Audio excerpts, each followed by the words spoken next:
Okay, maybe.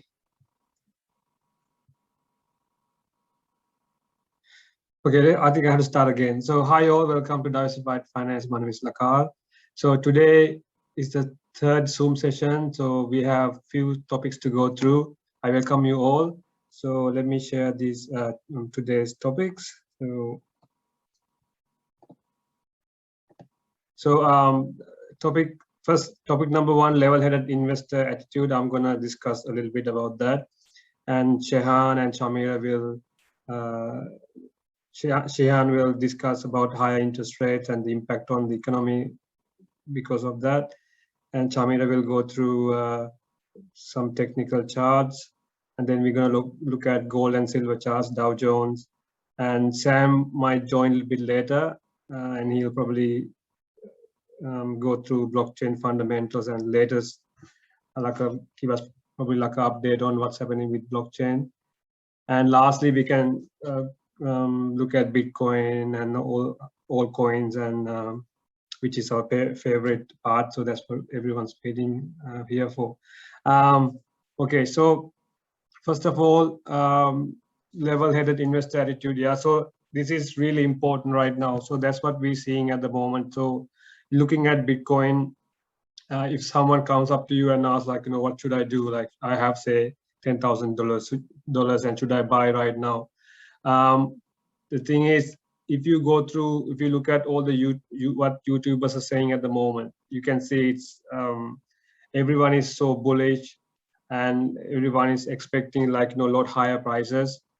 So in that kind of a scenario, it's better that we're not gonna get caught up with that hype, because sometimes when everybody's expecting something, and everybody's promoting and expecting something to happen, that might not happen.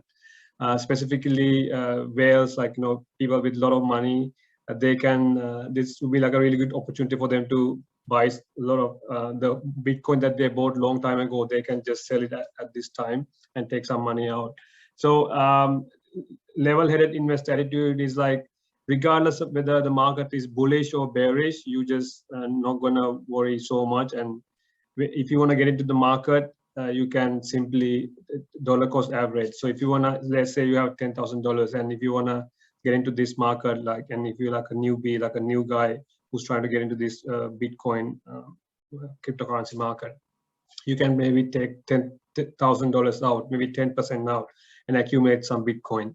And later on, if you see the price drops, you can add another maybe 10%. So likewise, you can keep on adding to your portfolio along the way it goes down. The worst thing we could do, get really caught up in the hype and put all your money in there, and the next day if you see like a 50% or 20-30% correction, and you'll be worried, right? So if you put all your money right at that moment, then you might not be able to buy back later if the price goes down. Like, this is not only for Bitcoin, for any kind of asset. That's where it's better to look at the charts. So you can, if you have a bit of an idea, or if you know someone who can look at the charts, you can simply ask them, give them a call, or get to know whether it's a good time to buy. In doubt, if you're not too sure what to do, you could still DCA. Like, DCA is very important, and you don't need to worry too much what's happening with the market. So anytime when you invest, you can dollar cost average, and then even you can go through some YouTube clips, and you can learn a lot. I learn a lot through YouTube, watching like YouTube clips. So you can do the same. This is the same for any kind of asset. And then when you invest, you make sure you're not going to put all your money into one asset class in case something goes wrong. You probably be if that asset class drops by 50%, then you're gonna be in trouble, right? So you probably lose 50% of your initial investment. That's why we diversify among few asset classes. So simply you pick 4 to 5 asset classes: gold, silver, shares, Bitcoin, and cryptocurrencies. Likewise, and then you invest among few asset classes and diversify among few asset classes just to mitigate risk. So the main thing I want to mention, let's not get hyped in this over bullishness at the moment. Like if you look at YouTube, everybody's saying Bitcoin is going up, going to 100K, 200K, but we never know. That's why we should have like a strategy, and then when every time when it goes down, we accumulate, because the last thing we want to do, put all your money in there, market goes down by 50%, and then you tend to hate the market. You probably panic sell and get out of the market, and you're never going to be invested in this kind of market. So this market is really, it's a volatile market. So you see like 20-30% price hikes like in few hours, in few, like half a day or a day or two. And at the same time, you'll see like, 30-40% correction, like, in few hours or so. This is the way of the market. So whenever you see there's a little bit of profit, maybe it's a good time to take some profit and then get out of the market, so that when the market goes down or market goes into like a bear market, you have enough money to get back in. I think, yeah, so that's topic number one. So that's that. So now I'm gonna ask Sheehan to explain about higher interest rate and the impact on higher interest rate on our economy. So Sheehan, are you there? Yeah, I can hear you. Can you guys hear me? Okay. Yeah. So you want me to share the charts that you sent me earlier, right? Yeah, sure. We'll start with the interest rate from the RBA, historical data. Yeah. So I guess in order to just go with that Lakal's information he just mentioned, which is really important, that is number one is the hype, and going with everything that we got says like, oh, having peer pressure and everything else, that when people are talking about things like, you can see even these days where the property market's going, wow, really high and everything.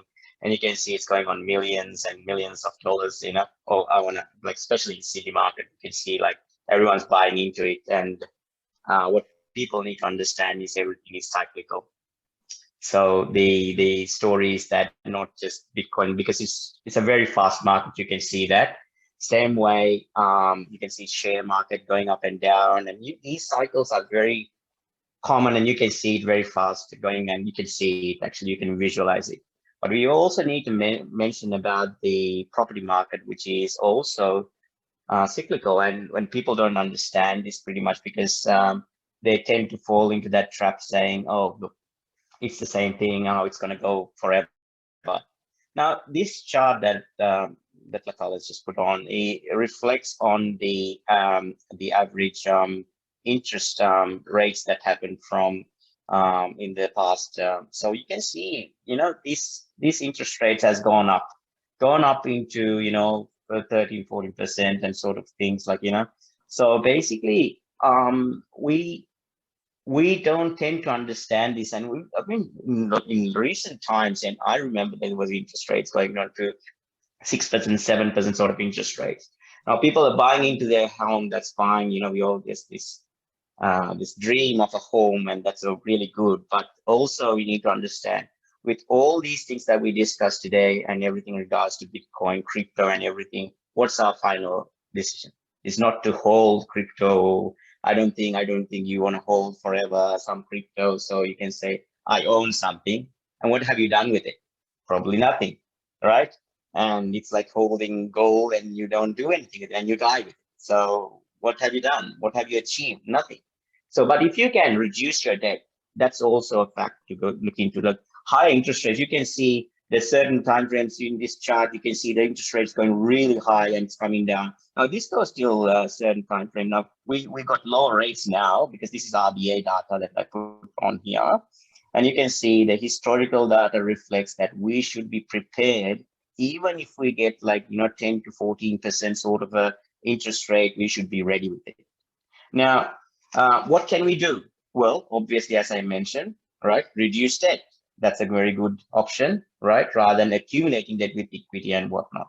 The next option is, look, if someone may say, look, it's going up. What can I do?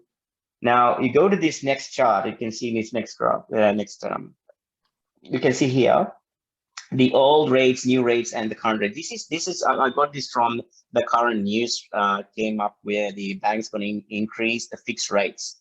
So as you can see, the old rate, they have increased the old rates as of the 2-year fixed rate to 5-year fixed rate. It has gone up to a considerable amount.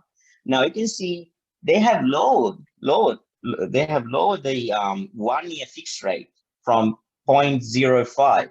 Now what this indication basically says to you, says to me, is that they're expecting a rate hike.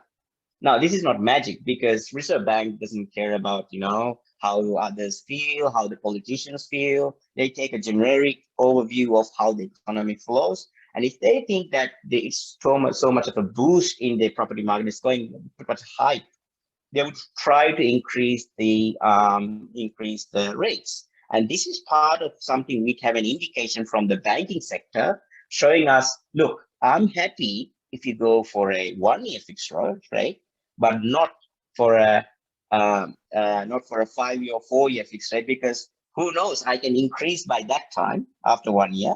So this is something, a good indication. Now, if you go to the next one, you can see all banks have taken the same steps as per this chart, as per this graph. Now, look, there you go. So you can see this is the indication from the banks it came up with. So they have almost the same thing for CBA to NZ. You can see pretty much, only Westpac has taken certain steps. So, bank, that's an average one that we saw before, at like a concept of how it's going to go through. Now you can see some banks try to keep their customers by giving a good offer or to attract customers. So you can see there are certain differences in the banking sector. So what can we do with this? Well, you can actually do 50-50, all right? So you can go for, as a protective measure, you can go ahead and do fix your half of your loan and keep variable in case if it goes down. So you are protected. So that's always the best case to go with, even with crypto. And like I would acknowledge this, right? You don't need to go on straight away to Bitcoin. You can have, if you wish that it may go down or something, you can keep some USDT. So it's 50-50. So the 50-50 approach always works. So this is one of the approaches you can take. So again, wish you all the best. And over to you, Lakal. So yeah, so Sheehan, you basically saying it's not a bad approach to fix your rate, like 50% you fix it and then leave the other 50% as variable, right? Just in case. True. Because one of the things I've learned in my lesson, and most of you guys probably fall into the same thing as well, when the interest rates were in 6-7%, we used to say, "Oh my God, it's going to go up," because it may in the past it has gone up before. So we've tried to fix it for 5% or 6%, and then you realize it's going down, and you can't do anything because you have to break the loan. Yeah. So breaking, there's a cost, right? So you don't need to get into that trap. Yeah. So I think that's where I think it's better to have 50-50. Yeah. Yeah, and then we have also seen some European countries, they are having negative interest rates at the moment. So who knows, like, it either goes up or down. So, but if you're prepared for it, like, either way it's fine for you, because if half of it like fixed and the other half is like a variable. So, no need to worry about it. So yeah, that was a good one. Thank you, Sheehan. And now I think, let me move. Just get out of this screen share.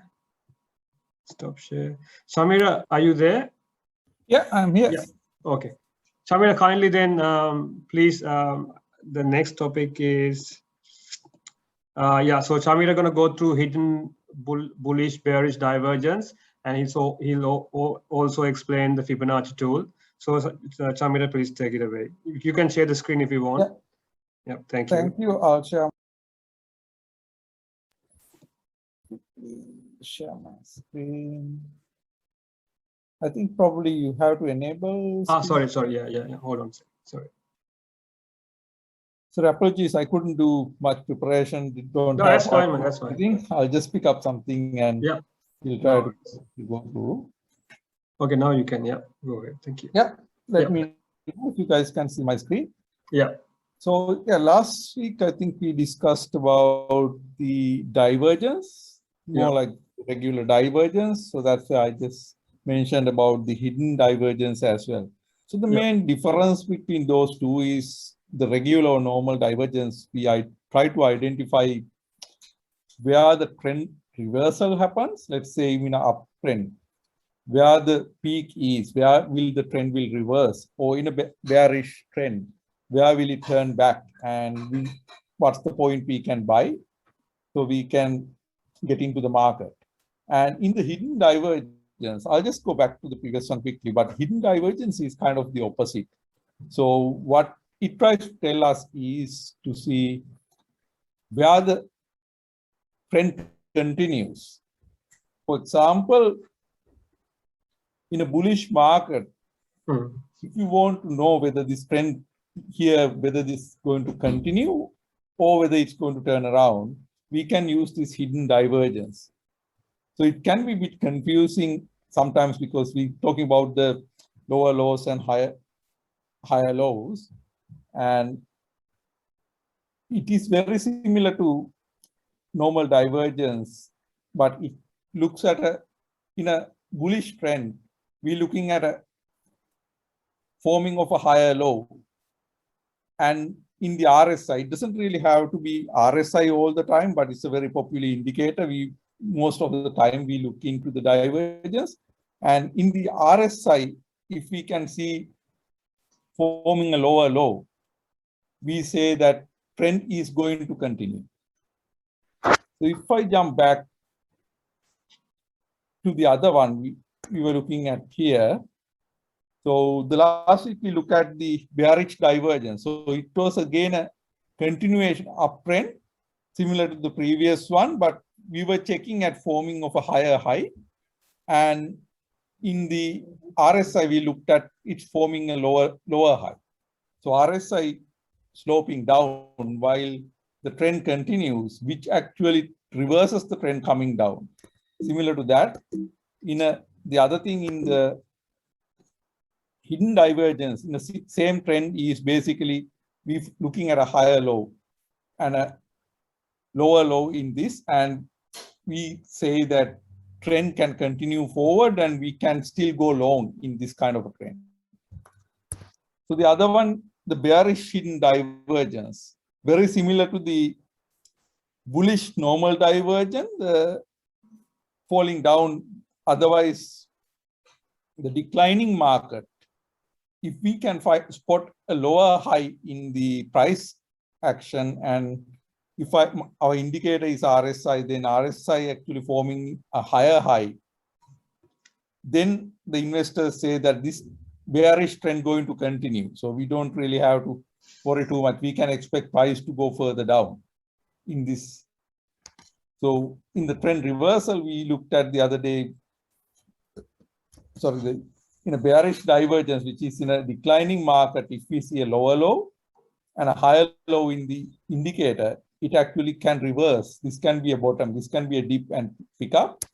But in the same bearish market, whether to figure out whether it's the bottom or whether it's going to continue, we can look at the hidden divergence forming. So it can be a bit confusing. It can be mixing up in the beginning, but once you start spotting it, it's pretty easy to identify based on your indicator as well as how the trend is going to see the market, how market will behave in the coming days or the coming hours based on which charts we're looking at.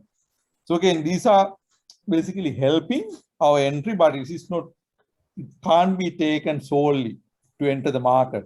This mistake a lot of investors do is to actually just look at one indicator, jumping in the market, expecting something to happen. But if these forming together with some other indicators to tell us, this is kind of a confirming of your identification of pattern. You can look at these indicators. Yeah, okay, I saw this one here and I can see this hidden divergence as well. So then it confirms market most likely, I would say, within commas, will behave in this manner. Yeah, so it's a bit tricky one, but I think once you train your eyes, it's very easy to identify and you will naturally spot, here it is forming as well. It strengthens our decision. Any questions?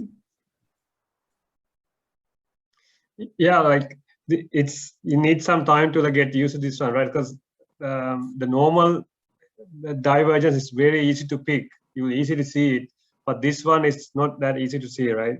Yeah, it's not easy because you sometimes getting confused. Yeah, because Yeah. this how I actually try to visualize is in a normal divergence bearish pattern occurs in a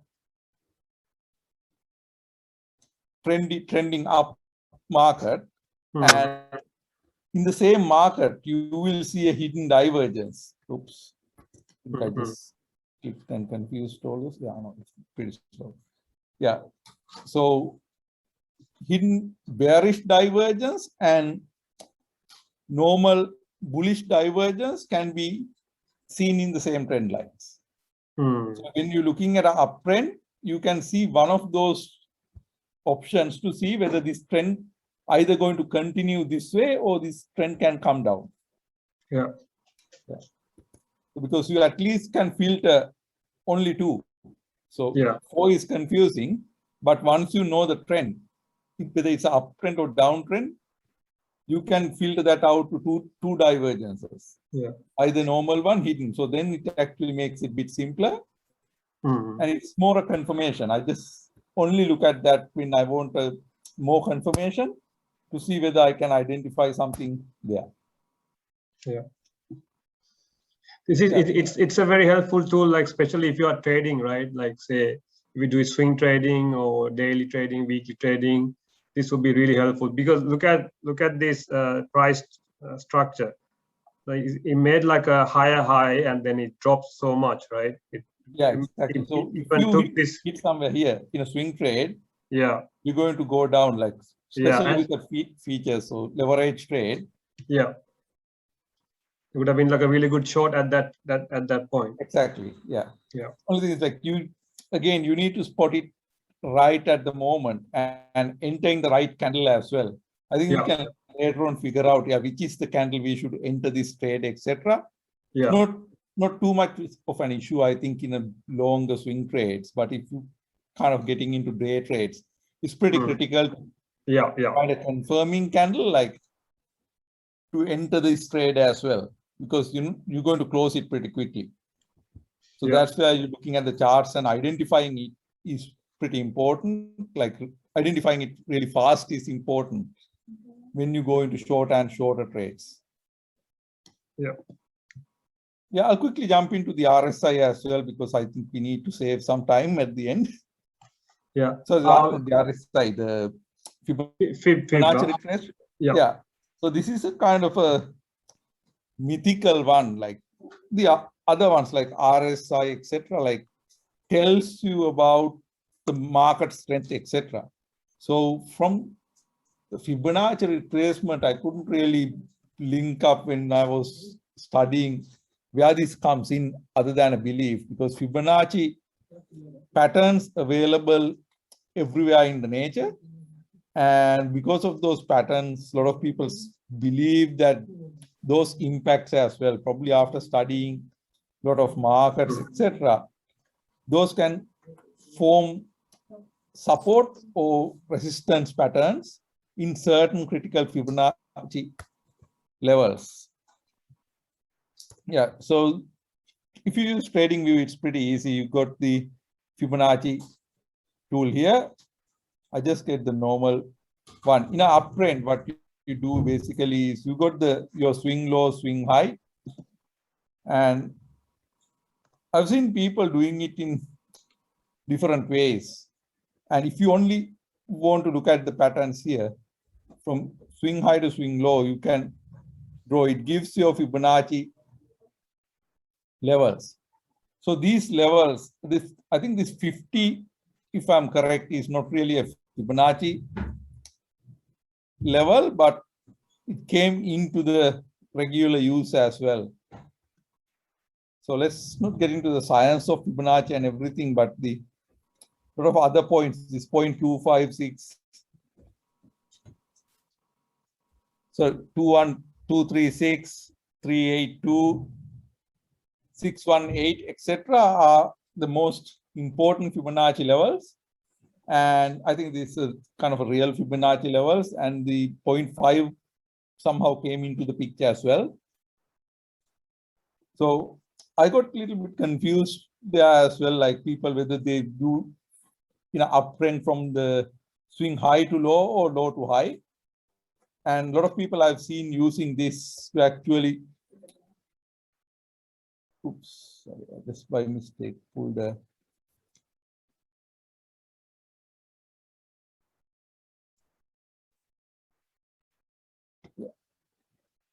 so they do it this way, and they try to forecast where this will end.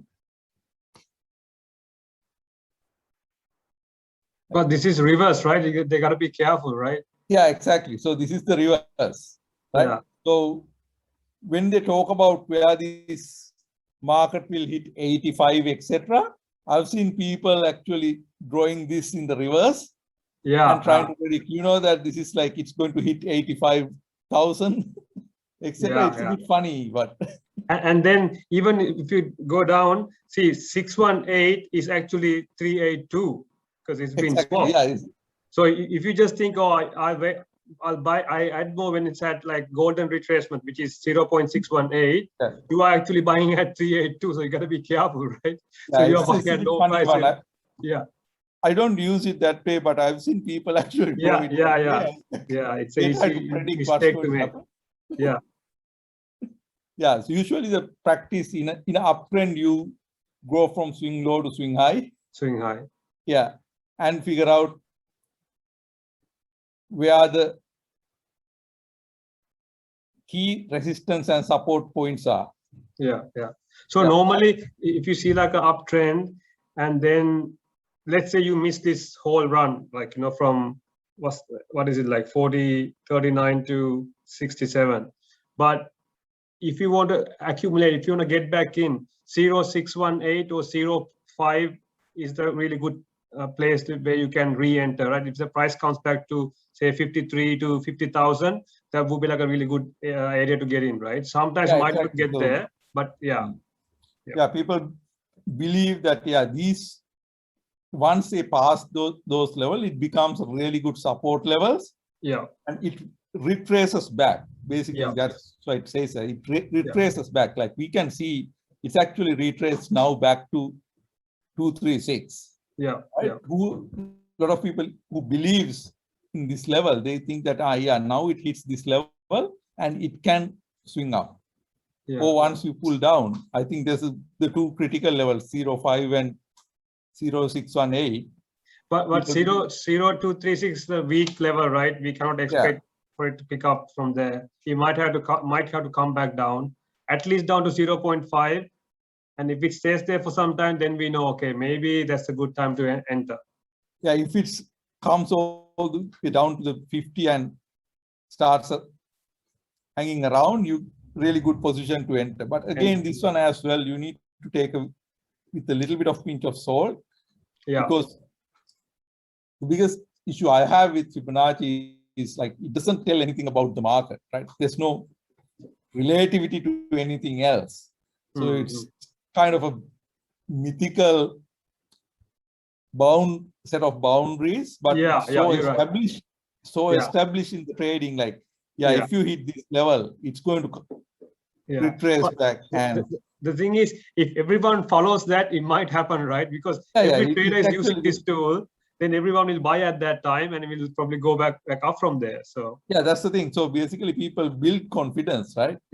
So most of those, because a lot of things like the EMS and everything actually follows the market and prepare for forecast trend, but I see is they're lagging a bit behind because that actually interprets what has happened already. So they're a bit late. So these kind of tools they use to actually kind of predict what's going to happen. So it's based on how many people believe this and how many people jump in at those levels will help. Again, we have to be a bit careful, especially when the volumes are low. The smart people knows that most people going to behave in this way, and it's a good time for me to do the opposite. Yeah, exactly. Yeah. And I mean, that's what we've seen so far. This whole run from 40K to 66, it was on very thin volume, right? And exactly. now we can see, like we discussed this last week, and last week it was around like 65. And then I think we draw this line and say, I think I mentioned it's like a very steep line. Once it breaks, we have to wait and see what will happen. So it actually broke this red candle right here. It broke this steep trend line, and now it kind of like, coming down a bit. And even it's like it's sitting on like 61,000 right now. It's kind of looking weak, but I've seen yesterday it dropped below 59,000 and it quickly went back up. So there's a lot of bullishness there. As soon as it drops, people start buying. So that's what I've seen so far. So we have to wait and see. Yeah, so we have to wait and see. Like it could go either way. The worst thing is we've seen it wicked below 40K when it dropped to like 40 level. So a week below 39, and it kind of gave us the indication. Okay, looks like it might go below 40K because it broke the structure. But since then it's just kept on going up to like 65, and now it broke above 65K, like a week above 65K, which is the previous all-time highs. And now it comes back down, man. Now we don't know what the hell's going on. So you got to be like 50-50 right now. You cannot lean into like one side and say, oh, okay, looks like it's going to go for like 100K. We cannot be like, it had to be like, on the sidelines, or maybe you can accumulate little by little. Because it's right now, it's really uncertain what's going to happen. We have to wait and see. Yeah, exactly. So a lot of people say, like, I think there's a famous saying that this kind of markets are to observe.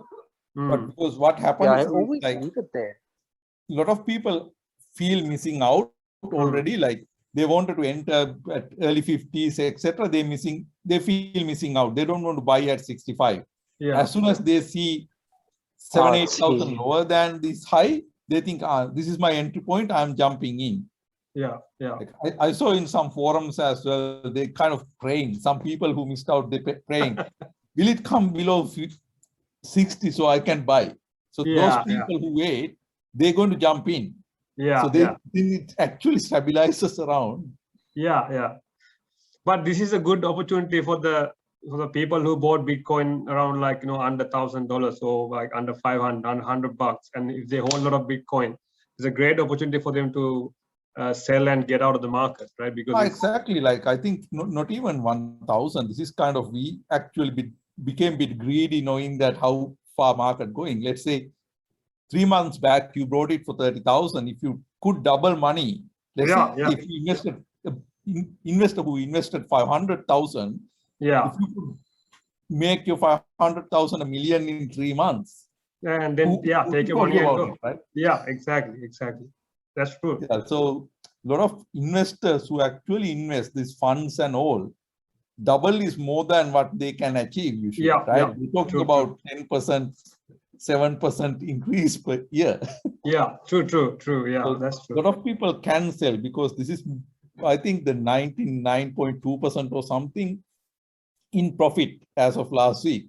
Okay. All Bitcoin purchased throughout the entire cycle. So see, it's like a one extreme we're looking at right now, right? We are just pushing it too hard. So we have to wait and see what's going on. Exactly. Yeah, I'll probably not go too far unless there are other questions around these two topics, so we can always discuss. Yeah. So can save some more time for the. Yeah. Okay. Thank you, Chameera, for that. Let me just quickly go look at the gold and silver chart. So I mentioned this earlier. Let me just share the screen. Where is it?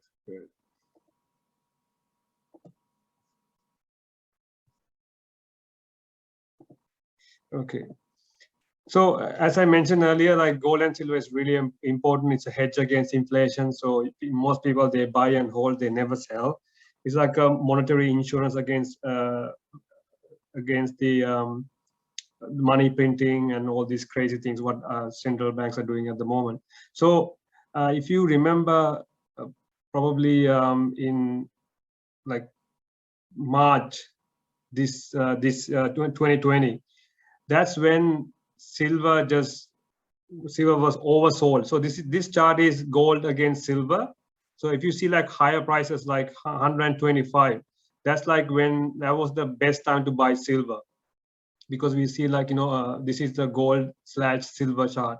So this is when the gold price was so expensive compared to silver, and that means silver price is so cheap compared to gold. That would have been like a really good time for us to buy silver. So if you planning to invest in gold and silver, but right now, as you can see here, it's kind of like has cooled off a bit, meaning when it goes down, that means gold price is getting cheaper compared to silver price. Silver price is going up. So all this time from, let's say, 2020 March, from 2020 March to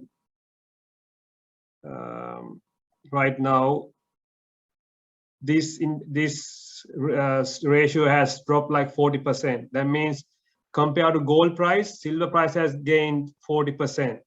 And if you look at the RSI over here, RSI is kind of like has come down to like around 30, which is saying it's kind of like oversold, meaning this is a good time for us to buy gold, or it's a good time for someone to convert your silver to gold. So this is what I just want to go through. And as you can see, when silver price drops so much against Bitcoin, that's when we've seen RSI at 93. So this would have been like a really good opportunity for us to buy silver. And when we go, if we see it goes below here, somewhere right here, or like in these areas, it would have been like a really good, even right now, it's good time for us to buy gold. So likewise, the gold/silver ratio is very important. It gives you a lot of information. So most people, what they do, they just swap gold to silver back and forth. So right over here, it would have been like a really good time for someone to sell their gold and buy silver, because silver was so cheap compared to gold, and they could have done the same thing right now, or in these areas, they could have swapped their silver back to gold. So whenever you see lower prices in this ratio, it's a good time to accumulate gold. If you see like a lot higher prices, somewhere like above 100, about 100 or so, that's like a good time to buy silver. So that's gold and silver. So do not forget, this is like very important. If you look at your portfolio, like we have all these cryptocurrencies, like goes 50% and it drops 60%. So the market is so volatile. But gold and silver is like a hedge against all these. Like you don't need to worry too much about it. It gradually goes up in value, but you're not gonna get the same gains that you get from Bitcoin.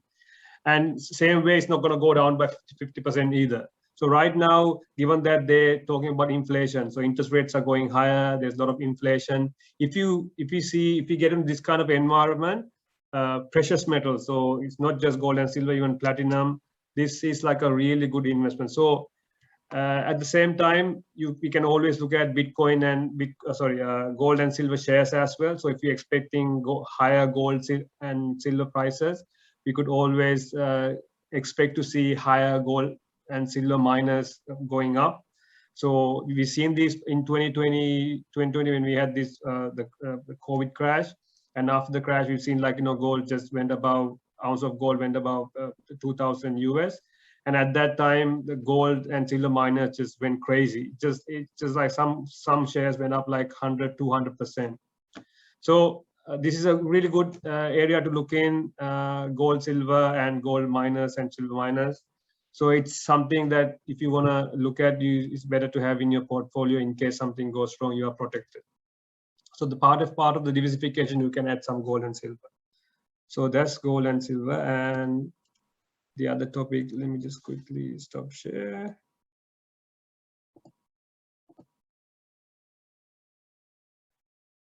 So the next one is Dow Jones.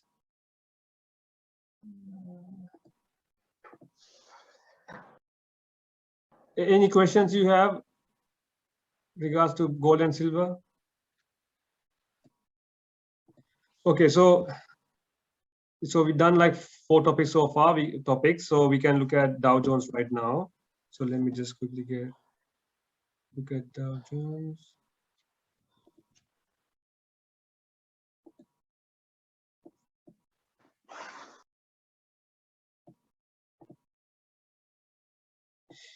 Yeah, so let me just share this. Hold on.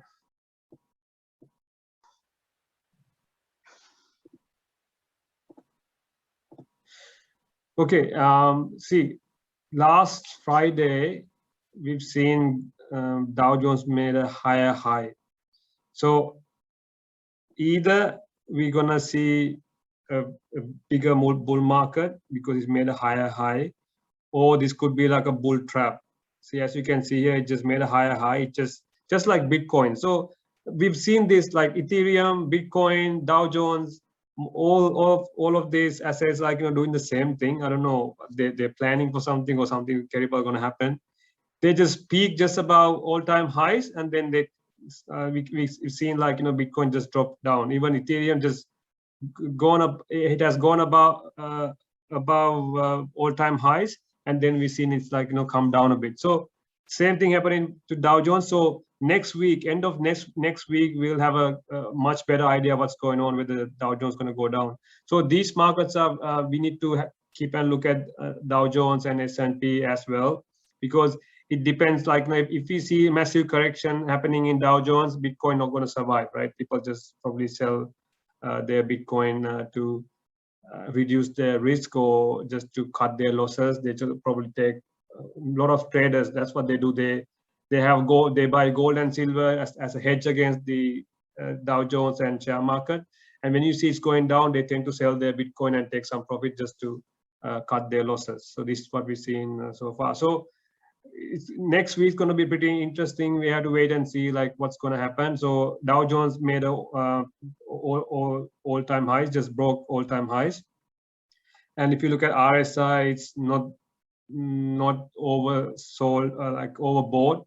So it looks like there's plenty of room, but MACD is kind of like cooling down. You can see MACD seems like it's going to cool down in a few days. So that could be indication that we might see like a reverse and come back down. So we have to wait and see. It's really uncertain. It's 50-50. So let's see, like probably end of October. I'm just waiting until end of October to see what's going on. Okay, so the next topic would be, is it Bitcoin? Yeah, so I'm waiting for Sam. When Sam joins, he'll probably take over and do like blockchain and fundamentals and probably give us like an update. So until he comes, let's quickly jump on to Bitcoin. So this is the favorite part. This is what we've been waiting. So as you know, we know the story so far. Yeah, so we've seen a massive push from 40K all the way up to 67,000 or so on thin volume. As you can see here, there's thin volume. There's not much volume here. The volume is really going down like that. Yeah, but let's not forget, Bitcoin is over 21-week moving average, and it's also over 200-day moving average. So as long as Bitcoin is above these two lines, it's a bull market. So if you're in a bull market, even if Bitcoin corrects back down to like say 55 or 50,000 or even 62 or so, it's a good opportunity for all coins to go up in price. So we'll see like some altcoins will pump, and we've seen like today SHIB has gone up a little bit, not so much. So as long as Bitcoin is about like 45,000, we can say we are in a bull market. So if that's the case, we will see a lot higher prices. But as you can see here, RSI for Bitcoin, this is the daily chart. It just went all the way up to like 78, which is like overbought kind of territory. So we can see it's kind of like cooling down a bit. So given that we broke this steep trend line over here. Sorry, Lakal. Yeah. Are you sharing something or because can't see any? Oh, you can't see. Oh, sorry.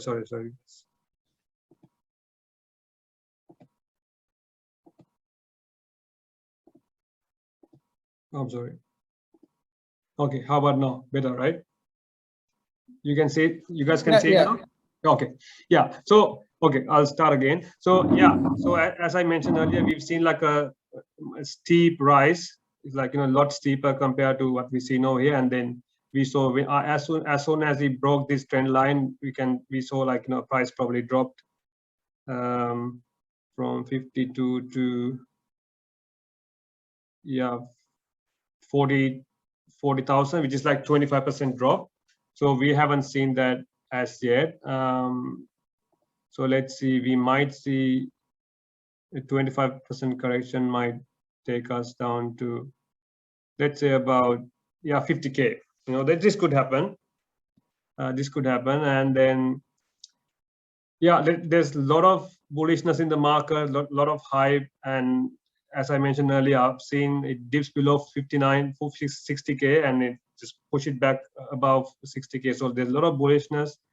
And even if you look at the fear and greed, even though we had like this small correction, people are not fearful, like, they are not panicking or anything. Looks like everybody's buying. So there's a lot of hype at the moment. So, and a lot of people are expecting 100K Bitcoin end of December. So that's what everyone is expecting, and majority expecting this to happen. So sometimes what I've noticed, when everyone expects something to happen, it might not happen. And also we've seen RSI just gone up all the way up to like 70, 78. Now it's kind of like coming back down. So, and then MACD, this is a bit of I share this one in the group. There's a MACD cross, which is bearish. So it looks like there's not much strength. And as you can see, there's a red candle already. You can see like a red candle right here, and then there's a bearish cross. So when you see like a bearish cross over here on top, we tend to see, something like that, what we see over here, and it kind of goes down. And if you relate to the price action over here, same thing. There's a bearish cross over here on MACD, and then it dropped. And again, at 60K, we've seen like a bearish cross on MACD, and then the price went down by 50%. So I'm not saying it's going to go down by 50%. It can happen, but 25% correction from the high would probably drop us back to 50K. So that could happen. And yeah, so anything else? Okay, so you guys can, any questions you have, you can ask. And we can look at some few altcoins. Any questions regards to Bitcoin price action?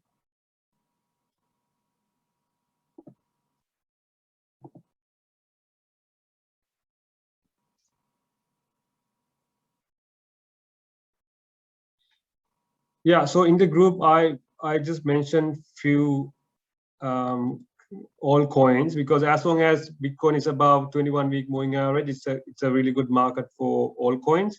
So this is the VeChain against BTC. This is against BTC. So I actually bought some around this area when it probably dropped. Against BTC, the RSI dropped so much, and then if you look at MACD, it's kind of looking good. So against BTC, because these all coins might outperform BTC gains we've seen so far, because these coins been down for so long. Maybe we might see they're just trying to pop. And right now, if you look at the Fibonacci, this is the Fibonacci tool. It was just sitting on 0.618, which is this area right here. So it just consolidating in this area. So hopefully we'll see that it'll probably break this bit of resistance somewhere over here. It's a higher high. So when it goes about 242 Satoshi, then we can get really bullish. But these ones they have come down a lot from its all-time highs when Bitcoin hit like 60K. So for example, from here, they dropped about like 60% when Bitcoin dropped from 60 to 30K. and right now you look at it, they're still down 50%. So I have a feeling as long as Bitcoin not going to do anything crazy and go up crazy, on a higher price all the way up to like 70, 80,000, or it's not going to go down to like 50K in a hurry. As long as it's consolidated in this area 60K, that's like a really good time for us to see these all coins like pop a lot higher.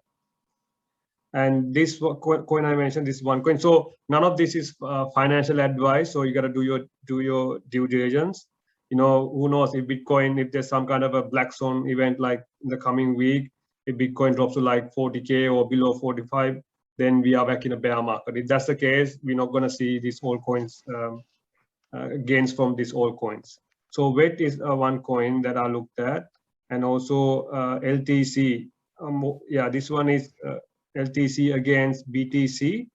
So as you can see here, against BTC, it dropped a lot, and now it's kind of gone up a little bit. If you look at the RSI. So in this area, I bought like a little bit of LTC. It looks like, but let's not forget, LTC hasn't done much for a long time. So this is like a lagger. It hasn't been doing anything. If you can see this downtrend, it kept on, it continued for so long. So I'm not going to put too much money on this unless if I see like a higher high, probably against BTC, like 5,280 Satoshi. If it goes all the way back up there, make a higher high, then I'll be a little bit bullish. But if you look at the weekly chart, LTC BTC chart, you can see there's a bullish divergence. So the price is kept on going down, while RSI it kept on going up. So this is like bullish divergence. Price is going down, but the RSI is going up. So in that regard, it's not a bad coin to hold. So this is one of the coins that are recently accumulated and expecting higher prices. Not financial advice. I'm not asking anyone to buy it. You can just do your due diligence and then see whether it's the right coin for you. And there's few other coins.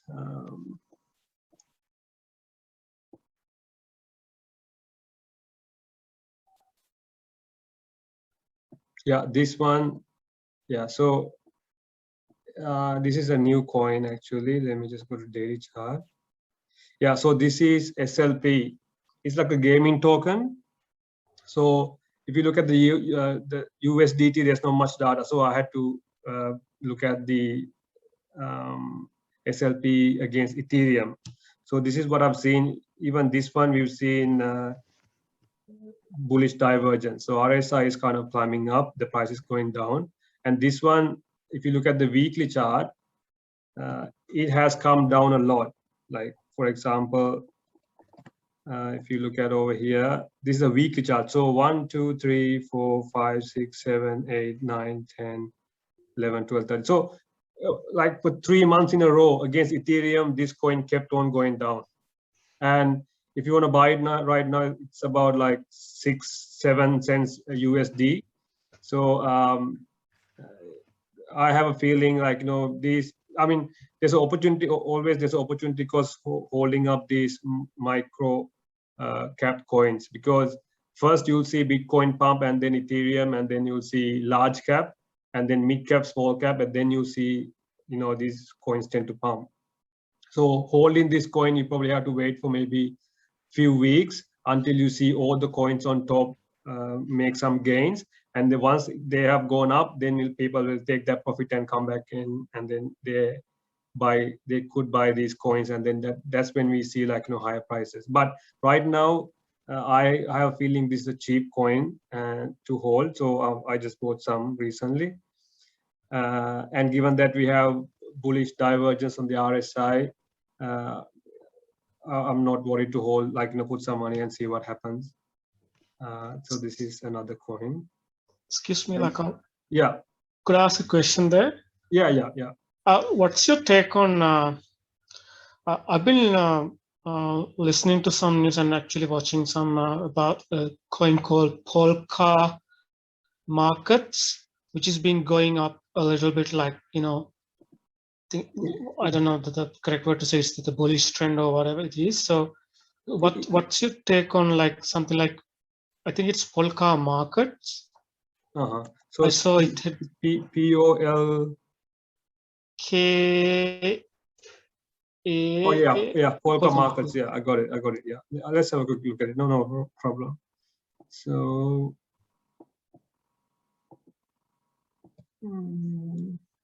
is this the one? Yeah. Okay. So yeah, see the problem. Look at the RSI. It's kind of like pumped a bit too much now. So for me, if I see something like this, I'm not gonna get in, because as you can see, it just pumped a lot. And one more thing, see RSI, it's somewhere near 70. I would like to buy when RSI is somewhere near like 40, 30, like somewhere over here. Even this coin, if you bought somewhere over here, let's say you bought it somewhere over here, see the price would have been like, around this area, would have been like really cheap, like 16 cents. And now it has gone up so much, like 86 cents. So this is a good time to sell, I think. I mean, I'm not saying it's gonna come back down, but normally for me, I'm not gonna enter if I see price has gone up so much. So from these levels, it has gone up actually about 600%. So that pump, that's gone up by 6 times. That's massive, isn't it? Yeah, that's crazy. So yeah, so right now I'm not gonna touch it. I'm not gonna get in. We can also look at the Polka BTC chart. I saw that coming up.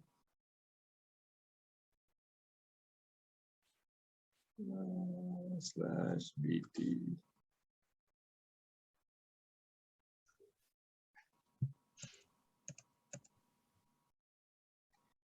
Yeah, let's look at the BTC chart. Yeah, so this is against BTC. So even see, look at like the coins that we looked at, LTC, SLP, what was the other one? Yeah, the few coins that we looked at, they were like pretty oversold compared to Bitcoin. So this one against Bitcoin, it has gone up as well. So see, in this area against BTC would have been like a really cheap against BTC at this time, around this low. And right now even against BTC, it's just gone up a lot. So it's kind of like its behaviors like synonymous with Bitcoin. Is that what you're basically saying? Yeah.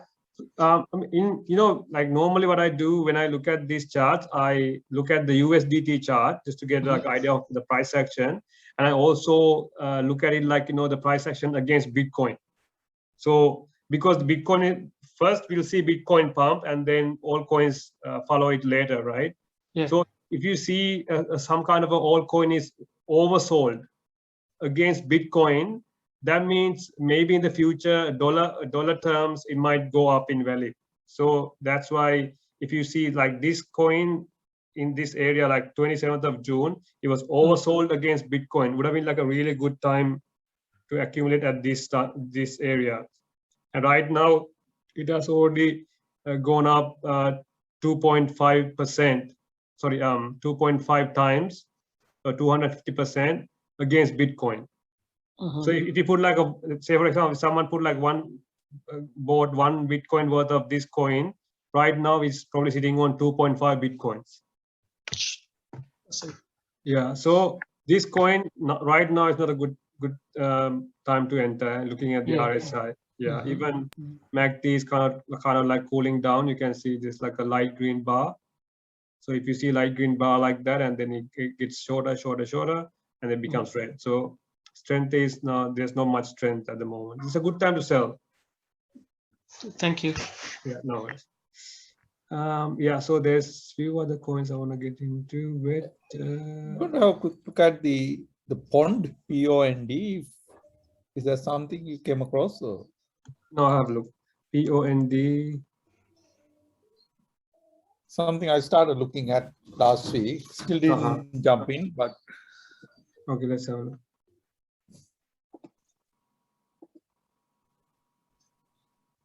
Font. Yeah, this one is not looking too bad. it's actually creating a nice symmetric triangle. Yeah, it's kind of okay. It hasn't gone like, it's like even the RSI is like somewhere in 50 in like mid mark. We're not seeing like, some crazy price action, and then it has come down a lot from previous highs. So this is like a fairly new coin, right? Not as new as some of what we saw. It's a bit of a history there, like Oh yeah. a few months been there, not years, of course. Okay, so we can do like a Fibonacci.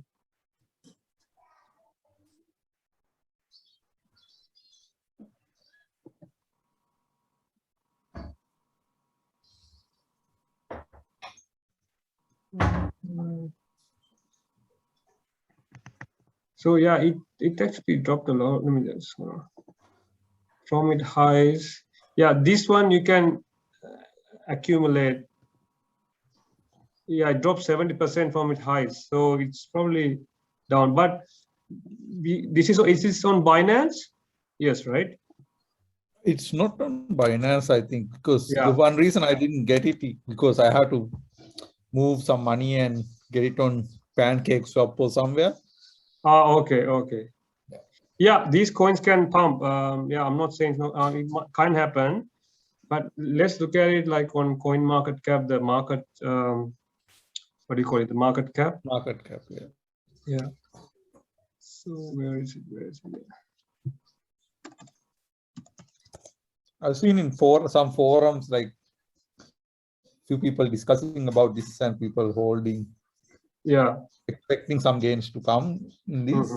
Yeah. See, yeah. So 24-hour volume is not too bad. It's just like 9 million. There's a bit of volume there. So sometimes you see like there's not much volume, but the rank. Yeah. So 100, 200,000 months, yeah. I don't even touch. Yeah, 500. Yeah. Yeah. See, again, like when you hold this sort of coins, there's a bit of an opportunity cost, right? So, for example, if you had this money in like top 5 coins, right, you will see more gains from those coins first before you see this coin pump, because these coins are micro cap coins, and you will see they pump like a lot later. So first Bitcoin, Ethereum, large cap, mid cap, small cap, then micro cap. So there's an opportunity cost holding it. If you had say this money in Chainlink, you might see Chainlink pump first before these coins. Yeah, having said that, there was another coin. So yeah, you can DCA this coin, but not like putting all your money in this coin and expecting it to like do something crazy and go up like maybe 5-6 times. Given that say you have a bit of Bitcoin, Ethereum, and large cap, and then to your portfolio you can add a little bit of this coin if you want. And large cap, now we are seeing like large cap trying to like pump here and there. So for example, let me just look at Link.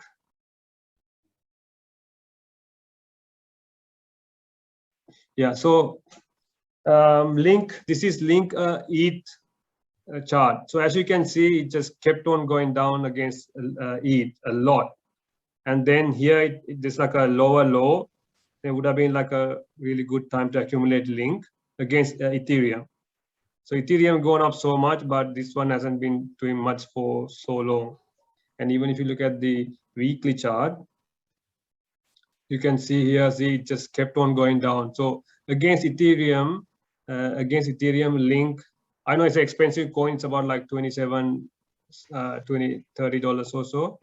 Against Ethereum, it dropped about 86%, right? So it's down so much. And then if you look at against BTC, this is Link against BTC.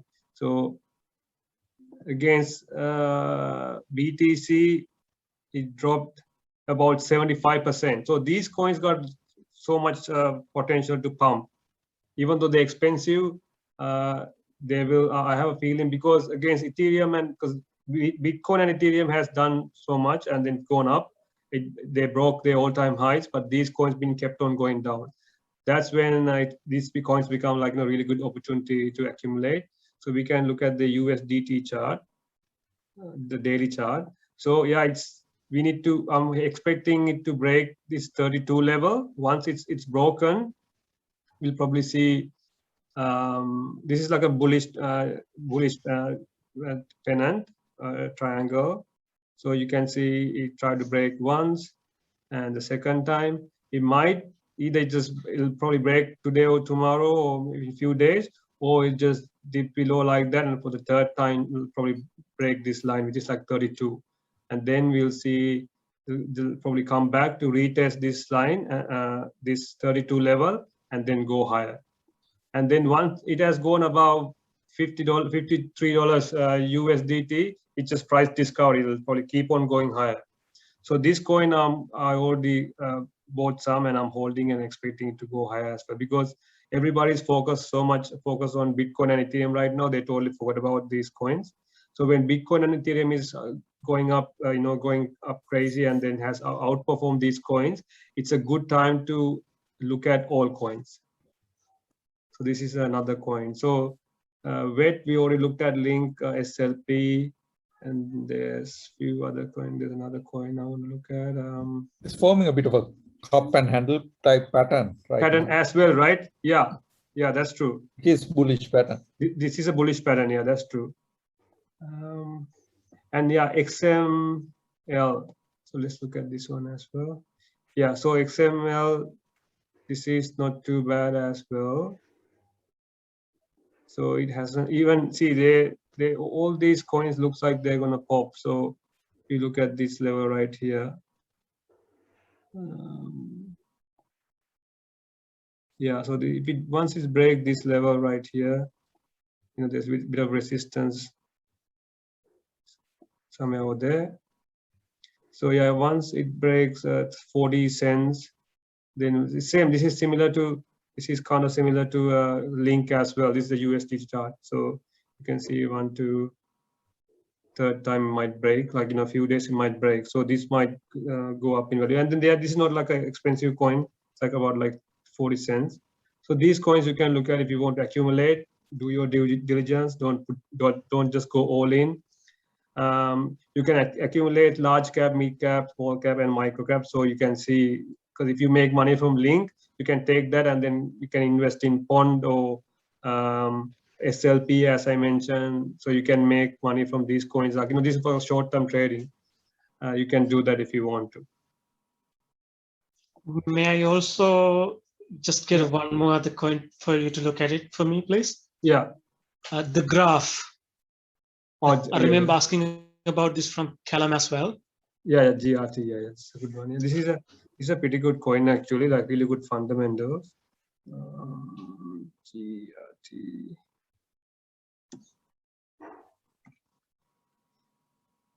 Yeah, I think it's about like 80 cents or something.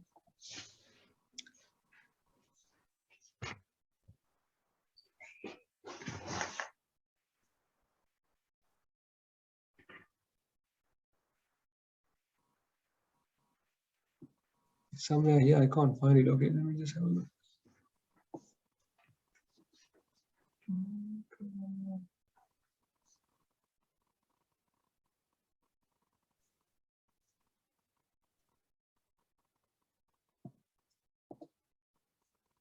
Okay, GRT. GRT, yeah, that's the one. Got it, yeah. Okay. Yeah, I recently had some of this from this coin as well. Yeah, same. This similar to Link, similar to XLM. Look at it, like, just like it needs to break this high right here. So for example, this one. Yeah, so this is the resistance. So once it breaks $1.10, then we can get really bullish. So maybe it's just getting there. So we might see, like, this first attempt, second, and the third time it might break. What normally happens, it'll break and then it'll break like that and then come back down, retest 110 and then go a lot higher. So the highest it is, yeah. That's the next trend, right? Like, yeah, this is looking good. I mean, it's not a bad coin to accumulate. And given that Bitcoin is not going to do anything crazy. So RSI is a little bit high at the moment. Maybe it has to cool down a bit. But once it breaks like $10 level, we'll see it just, probably go to all-time highs. And then from, it was around like $2.90, so close to $3.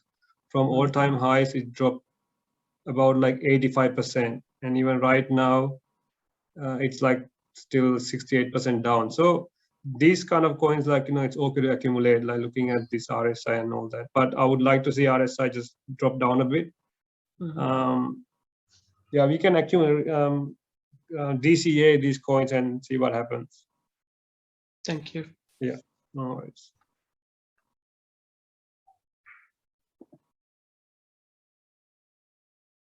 Yeah, and also there's another coin.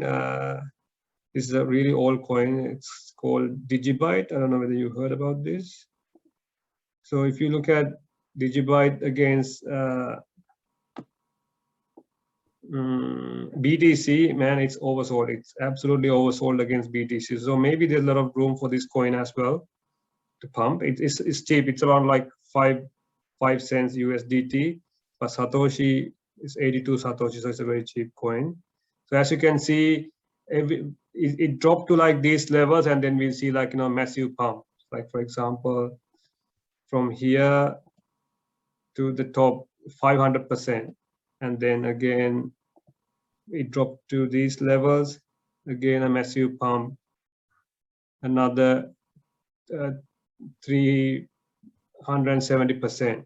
So we can expect the same thing to happen from these coins, but there's opportunity cost. It might not happen so soon. We need to see other large cap, mid cap coins pump first, and when people got nothing else to buy, then they'll come to these coins. So this could even pump, like even if it breaks about this high right here, you probably be able to get like 130%, 1.3 times. Who knows? Given that the history, it might do the same and then just go somewhere over here, like 300 Satoshi from here. So a lot of potential for these coins. And then if you look at USD DGB, see, it's from its highs, it dropped like 82%. And you can see there's like an uptrend. It's kind of like we kept on making higher lows. And even RSI is kind of going up as well. So here you can see there's bullish divergence, which is over here. There's some massive bullish divergence right there, and the price did not go up that much, meaning a lot of people are probably buying it at the moment. So if you look at over here, yeah, so RSI is creeping up a lot higher compared to price. So we might see this one pop as well. It's about like 5 cents Digibyte if you want to buy it. And I must admit, Lakal and Chameera, and when you guys were like explaining the graph, I didn't get much, but when you now explain it against a coin movement, it really makes sort of starting to make sense. Thank you very much. Yeah, that's right. So we learning two things, right? We just looking at coins that we can accumulate at the same time. You probably get a better idea of looking at charts as well. Charts, definitely. Yeah. Thank you, guys. No, definitely, because we want to actually look into actual charts to get that. Yeah.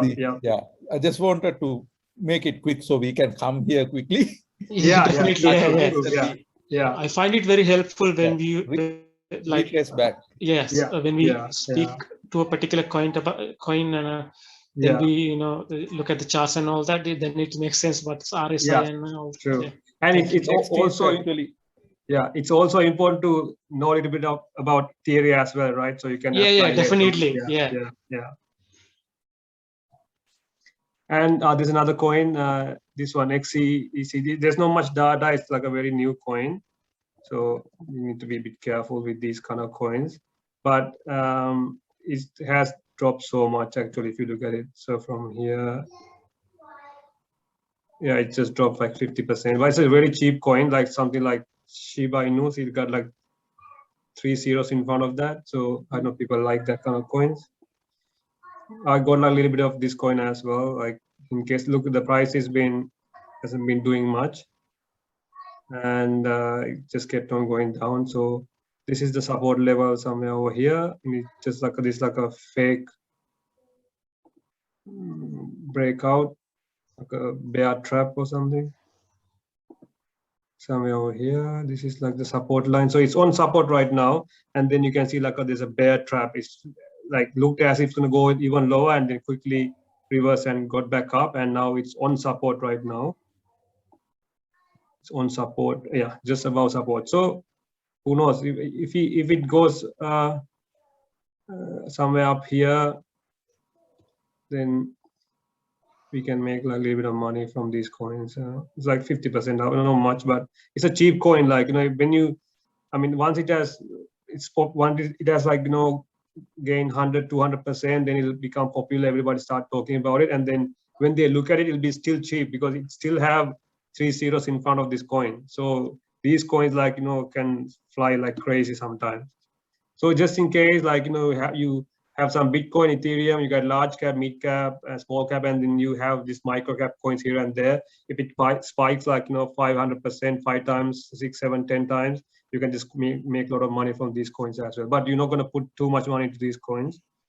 Like I would allocate like, you know, 10 to 20% of my overall portfolio. Let's say I have 10,000 in cryptocurrency. Like, you know, I'm just going to put only like $1,000 into these coins because there's too much risk. You make more money at the same time, it's too risky. Yeah. And yeah, let's not forget XRP, man. It's been sleeping for so long. This coin, I had a lot of, I was holding a lot of XRP, but it hasn't been doing much. And then for a small profit, I just sold and got out. But right now, I go back in. Look, it looks like it hasn't been doing much for so long. Maybe it's time to shine, like, you know, for this coin. Even if you look at XRP BTC chart, I had some XRP around this area when I mentioned this in the group. So when I mentioned in the group about XRP, that's when I bought, like, you know, when it hit like RSI, like oversold against BTC, I had some ripple, but since then hasn't gone up much.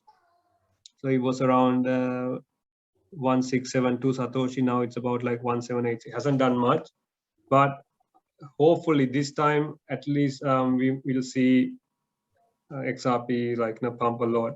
So if you look at the weekly chart against BTC, we'll probably have a better picture. Yeah, see, it has a lot of upside, man. Look at this. So it's somewhere over here at the moment, right? It has done this kind of price moves, like, you know, in very short period of time. So this is a weekly chart. So in a week, it just gone up from over here, like, you know, this is in 2017 or 18, I think. In a week, it has gone up 745% in a week. So this coin's like some crazy coin, like, you know, sometimes it just goes up, like, and it has done the same thing again, maybe few months later over here against Bitcoin. I'm just saying this is against Bitcoin. So here it has gone up 12x. So I'm hoping it'll do the same, given that it just came back down all the way back down to these low levels. Like it needs like only 1 week to, like, you know, just go crazy, like, you know, probably go up like 10x. So these coins you can look at and then pick few coins and then you can add and let's not forget XRP is like a large cap. So it's a large cap coin. You might see XRP pump before all the other smaller coins. Yes, yeah. Lakal, in regards to little bit of fundamentals on XRP, I thought we'll just hop in here. Well, there's few things that need to be considered. One is the SEC result of what the whole court case of what's going to happen. Yeah. Whether it's going to be dragged to, whether we're going to get a quick finalization in November to December, somewhere there, or it's going to go to, you know, the first quarter or the second quarter. It depends on that. And again, it depends on whether by that time, whether the Bitcoin is going to be stabilized or Bitcoin going to go up in the bull market or it's going to go down. So that those factors are there. In good terms, let's say everything works out for XRP and everything's going fine. And then we are looking at something like coming up in a bit of a hype there. But because we got a very strong community backing up XRP, same time, because there's the XRP army, right? They get offended very easily, right? And then and no matter what, they're not going to sell, right? They'll hold it forever. They're not going to sell. That's the important thing. They're not going to sell. They're like crazy about, like, you know, some people in Bitcoin. So, you know, they're crazy about XRP. So then again, there's the other part, which is XRP is waiting for to put into the shares as well. They're gonna probably IPO. the IPO as well. So we're looking at an IPO in XRP. That's, they would straight away attack if that's the case, and then we'll see a higher XRP value than we are expected. That a $10 XRP is a very quick one that can happen.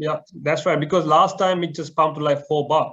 So that was a lot long ago. But right now there's a lot of liquidity. A lot of people are got into this market, meaning we might see a lot higher prices for XRP. Like, you know, if everything goes well, I know there's a lot of issues, as Sheehan mentioned, regards to SEC. Once everything is clear, man, this is like an easy 10x coin. So, and given that, let's not forget it's a large cap. So if you look at all the large cap coins, they are really expensive, but this is the only coin that you can buy for like $1 or so, just about $1. So this is like a really good, could be like a really good investment. I mean, who knows? It needs like a week or two just to pump like 5x. So I'm actually holding this one, and I have a lot of hopes for this coin as well. Hopefully, this probably in the coming few months we'll see some crazy prices for XRP. So I'm holding it, and it's a large cap. So if you buy this coin right now, like this is not financial advice. If you buy it, but you'll see this coin pump a lot quicker compared to the other smaller coins that we looked at. Even XLM is like a large cap. Link is a large cap, but this is in top 5 at the moment. I think in top 10 or top 7 or something, rank number 7, 8 or something. So this is like a really good large cap coin to hold as well. And I guess if you're buying XRP, guys, I just have to give this cautious opinion as well. Caution, you have to watch the markets, because it can be a week or a day, or even it can be a 24-hour peak. You know, you just see quick pump and a quick dump. So it can happen like that, you know. Yeah, I mean, if I see XRP at $4 or $5, I'm gonna sell 50%, like easy, right? I'm not gonna worry. And I think that's a really good. And hold another 50% if it goes to, like, you know, 5, 6, 7, 8, 10. So along the way, I'll probably sell another 10% at 6, another 10% at 7. Likewise, I'm not going to wait for, like, you know, like $10 to sell everything, because who knows, it might go to like $9 and come back down. And it'll happen, like, you know, in a very short period of time. You might not be able to sell, like quickly sell and get out. So when it's at like 5K, 4 to 5K, I'm going to start DCA selling. Even close to previous highs, which is like around $4. So we can quickly look at it. So is this, where was it? So this is, this is in 2020 market. Now got a monthly chart maybe. Oh yeah, we don't have much data actually. It's on Binance, so we need to look at a different exchange, maybe XRP. Next, it's 10.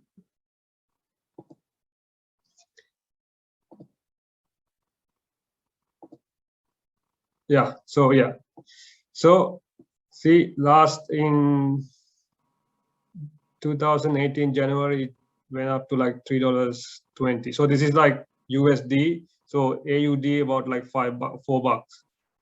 So hopefully it'll do the same again. Like, you know, it'll be perfect.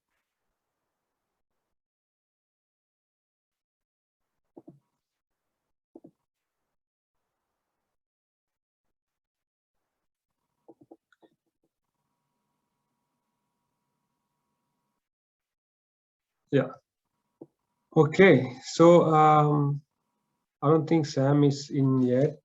Maybe he can Any other any questions you have?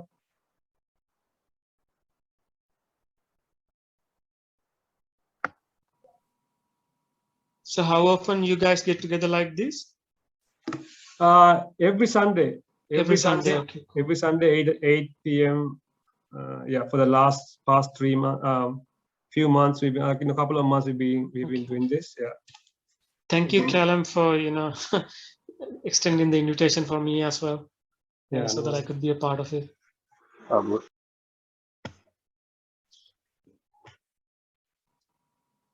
And is that all right? Like, if I do some of reading about new coins, that whatever it is, like that I come across in the week, and then I bring the questions to you guys on Sunday. Is that all right? Because yeah.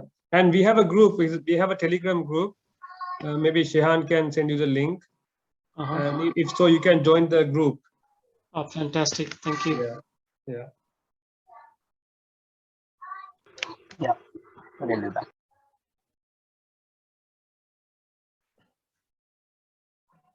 Any other questions or anything in regards to what we discussed so far?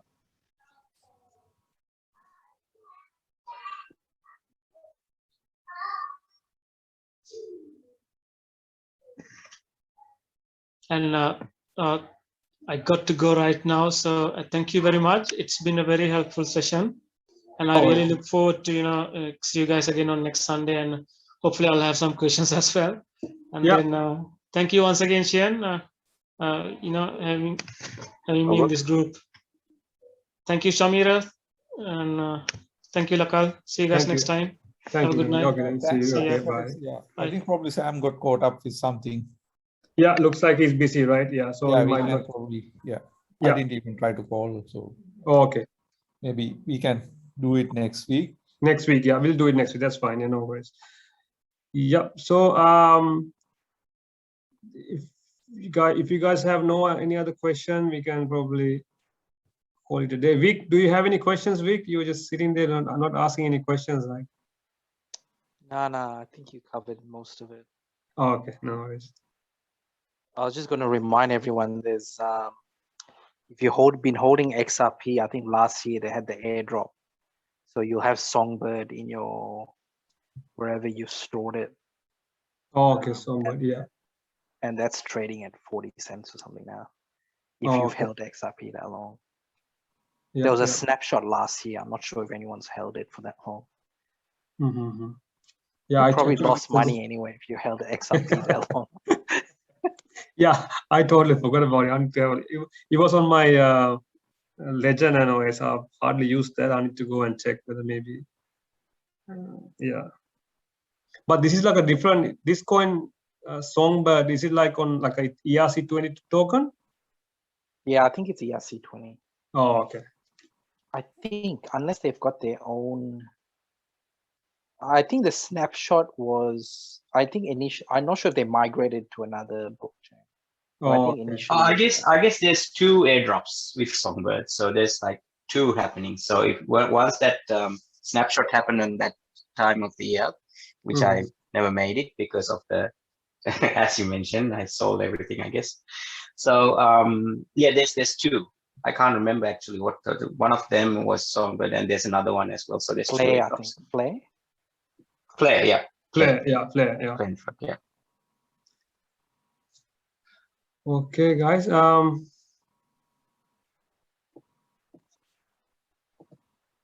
Any other questions you have? I just had something. I don't know whether we actually do it in a future day or not, unless we actually open up another whole topic about like where you usually hold the crypto, whether it's in like an exchange or what's the sense about you having a separate wallet or something like that. Yeah, that's a good topic. Yeah, we can discuss this probably next week. Yeah, it's very important that we do not hold them on an exchange. These exchanges. I think Lakal, we need to make a topic out of it next week. Yeah. So this is it's a very good topic. Yeah. So like we can discuss further next week, but it's better we have it like on Ledger Nano or like Trezor wallet, like, so it's with you, like, you have control over it. And then, because sometimes like, for example, CoinSpot, I remember like I had few coins on CoinSpot, and the day Bitcoin dropped from 60K to 30K, I try to log in, I cannot, because everybody's trying to log in, trying to sell or something, because the market is going down. And if this happens, it's going to be a problem. So it's better to have it on a. I mean, I guess even desktop wallets, we used to trust desktop wallets rather than hardware wallets. And then I thought desktop wallets are fine. But I recently got I think I can share that next time, right, probably, an information from Exodus saying that my Exodus wallet, which is in my desktop, has been hacked. Yeah. So, I mean, there's nothing there. So that was good. It seems like the own people, they hack the owner just they hack themselves or something. Hack themselves, right? they take our money and run away. Yeah. Yeah, so I just really wanted to learn about that bit more, because I was not in crypto for very long. Yeah. So, no. Chameera, that's a very good topic. I mean, yeah, we add this for next week. We definitely discuss about this. Yeah, I mean, until then, if you have a lot of coins in your exchange right now, you can buy like a Trezor wallet or a Ledger Nano S, like an external wallet, and you can transfer your coins and hold it like in those wallets. External no urgency at all. Just, yeah. I don't have any. Yeah. Okay. Then next week. That's the thing. I'm afraid to lose or anything, but yeah. No. Good to have a long-term strategy from you guys. Yeah. Absolutely. If you're holding Bitcoin for like 5-6 years, yes, it shouldn't be on exchange, definitely. Okay, guys. Then thank you all. Thanks for like your feedback on all the questions or whatever you help to share your knowledge. So let's call it a day, and then probably I'll see you guys next week. Hopefully Bitcoin will keep on going down, so you can add some more. Yeah, I mean, you should buy, I think, in my opinion, you keep buying, otherwise. Keep buying, yeah, exactly. Yeah, right? We never know. Yeah, that's true. Even right now, given that there's a lot of inflation and all that, man, people will just keep on buying Bitcoin, it will probably go up. So we never know. So when it dips, we just accumulate. Yeah, that's the good strategy. Okay, guys. Okay, thanks everyone. Okay, thank you. Thanks, Bye. everyone. Bye. See you next week. Bye. Valuable time. Thanks. Thank you.